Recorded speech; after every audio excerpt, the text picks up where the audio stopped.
At first glance, it looked unsullied.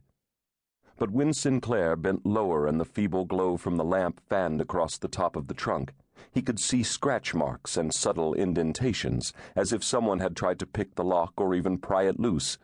It came as no surprise. In fact, he could think of only one reason his belongings had not been rifled. The crew not only hated, but feared him. He knew that they looked on him, a hardened cavalry veteran of the Crimean campaign, and an acknowledged master with pistol, lance, and saber, as someone to be reckoned with. He pulled the collar of his army tunic higher around his neck, then drew from its vest pocket the keys to the chest.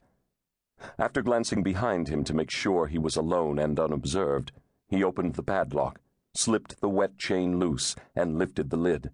Inside, beneath a layer of riding tackle, uniforms, and several books, the works of Coleridge, Chatterton, and George Gordon, Lord Byron, he found what he had come for: 24 bottles bearing the label Madeira, Casa del Sol, San Cristobal, carefully wrapped and packed.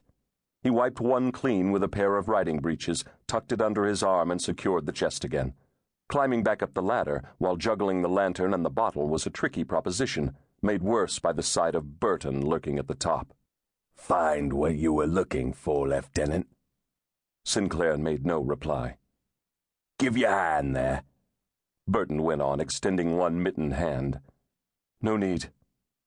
But Burton had seen the bottle by now. "Spirits, is it? Well, couldn't we all use a warming cup?" "You've been warmed enough already." Sinclair stepped away from the ladder and brushed past Burton, then Farrow, who was beating himself with both arms to stimulate the circulation, and once out of their sight, ducked into the galley. He held the bottle near the stove, where a low coal fire still smoldered, to thaw its contents, then returned to his cabin, praying that he would find Eleanor no worse. As it happened, she was not alone. A guttering light shone from beneath the door, and within Sinclair discovered the ship's physician, Dr. Ludlow, hovering over her. Ludlow was a revolting specimen of a man, baggy and hunched, with a manner at once obsequious and arrogant. Sinclair wouldn't have trusted him to cut his hair, another of the good doctor's shipboard duties, and he especially mistrusted him around Eleanor, in whom he had shown an unseemly interest ever since they had come aboard. At the moment, he was holding her limp wrist in one hand and shaking his head. "The pulse is very low, Lieutenant, very low indeed. I fear for the poor girl's life." "And I do not," Sinclair declared, as much for Eleanor's benefit as the wretched doctor's. He removed her hand from Ludlow's damp grasp and slipped it under the blankets. Eleanor did not stir. "Even my leeches are frozen, I'm afraid." That, at least, was good news. The one thing Sinclair knew Eleanor did not need was any further loss of blood.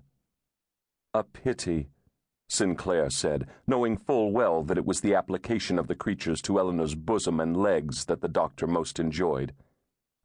"If you will leave us alone, I can manage quite well on my own."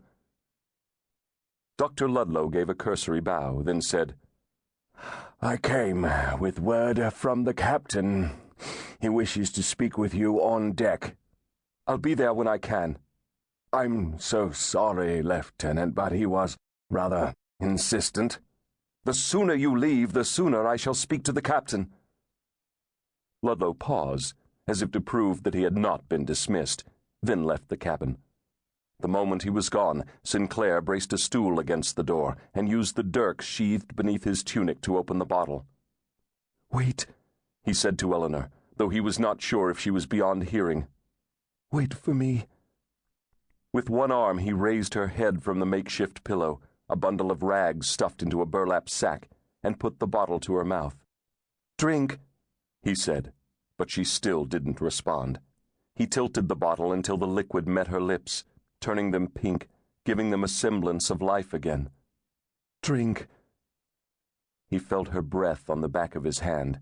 He tilted the bottle more until a rosy trickle ran down her chin and spotted the ivory brooch she wore at her collar. The tip of her tongue appeared, as if chasing the errant drops, and Sinclair smiled. "Yes, that's it," he encouraged her. "Take more. And she did. After a